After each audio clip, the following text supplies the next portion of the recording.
కొంతమంది అలా అక్కడ నించున్నారు. నాకు గుర్రం పెట్టి అక్కడ వచ్చి ఆపాలి, ట్రాక్ వేశారు ఇలా. సరే అని చెప్పి నేను గుర్రంతో ఫస్ట్ వాక్లో తీసుకెళ్ళాను. అక్కడి నుంచి ఎక్కి వచ్చామ్మా. ఎప్పుడేదో వస్తున్నాను, అది రేసు గుర్రం. అది లోయ అక్కడ ఉన్నది, నేను ఇక్కడి నుంచి దాన్ని కంట్రోల్ చేస్తున్నాను.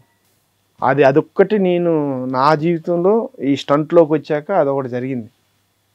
తర్వాత బాలకృష్ణ గారు వచ్చాక అప్పుడు ఆ లోకల్ వాళ్ళు అక్కడ పెట్టి ఎదురుగా అప్పుడు బాలకృష్ణ గారు వచ్చారు. అక్కడే వచ్చారు దాంట్లోనే.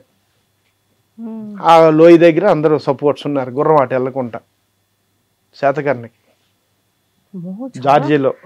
స్టంట్ మాస్టర్స్ ది జాబ్ అనేది అంత ఈజీ కాదు, రిస్క్ ఉంటుంది, కంప్లీట్ రిస్క్. చాలా హుషారు ఉండాలి స్టంట్లో, చాలా హుషారు ఉండాలి. ఈ మాత్రం రిస్క్ చేసేటప్పుడు